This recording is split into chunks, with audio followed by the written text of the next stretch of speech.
Hi friends, మనం ఈరోజు చింత చిగురుతో పులిహోర చూద్దామండి.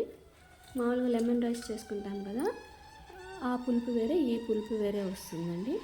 ఇట్లా కొంచెం కాడలు ఉండేటివి తీసేయాలా, లేత కాడలు అయితే వేసుకోవచ్చండి. ఇలా సపరేట్ చేసేసి దీన్ని మిక్సీలో వేసుకోవాలండి. రోటిలో అంతా చేసుకుంటే బాగుండదు, మిక్సీలో వేస్తే పేస్ట్ లాగా అయిపోతుంది.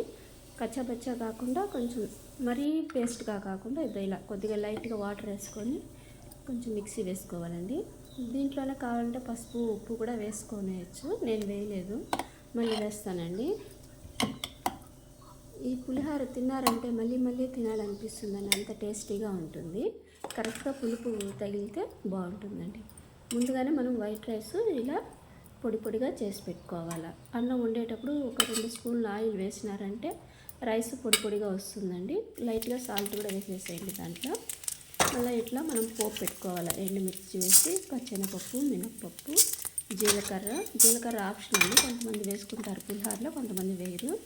జీలకర్ర, ఆవాలు, కరివేపాకు వేసుకొని మనం ఫ్రై చేసుకోవాలండి.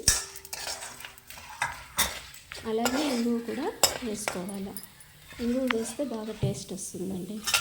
పచ్చిమిరకాయలు చీల్చి వేసుకున్నారంటే కొంచెం కారంగా ఉంటుంది, కారం తినేవాళ్ళు చీల్చి వేసుకోండి. లేకపోతే మామూలుగా ఊరికే ఒక ఘాటు పెట్టి పచ్చిమిరకాయలు వేసుకోండి, లేకపోతే పేలుతాయి అలాగే వేస్తే. కరివేపాకు కూడా వేసి కొంచెం ఫ్రై చేసుకోవాలండి. ఇది ఫ్రై అయినాక ఇంగువ వేసుకోండి.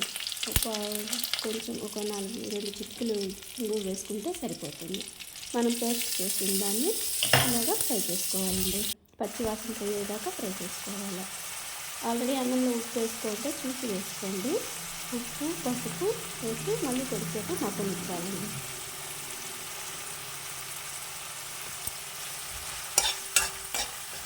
ఇలాగ బాగా ఉప్పు పసుపు బాగా కలిపేసి మనం మూత పెట్టాలండి. మూత పెట్టి కొంచెం పచ్చివాసన పోయేదాకా మనం మగ్గించాలి.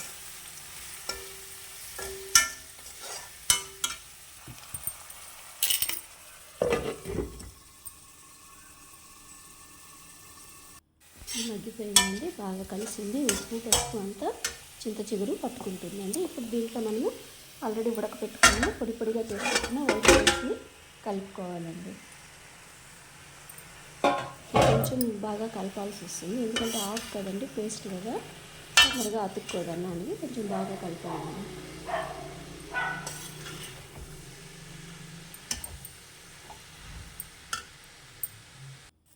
ఇలాగ కలిపేసి ఒక 30 సెకండ్స్ అట్లా మూత పెట్టి వేడి మీద పెట్టేసినామంటే అన్నం అంతా పులుపు లాక్కుంటుంది. ఇది అప్పటికప్పటికి కాకుండా ఒక 1/2 అవర్ తర్వాత తిన్నామంటే రైస్ అంతా పులుపుని బాగా పీల్చుకుంటుందండి. ఉప్పు చూసి వేసుకోండి, ఎంత సరిపోతుందంటే అంత వేసుకోండి ఉప్పు.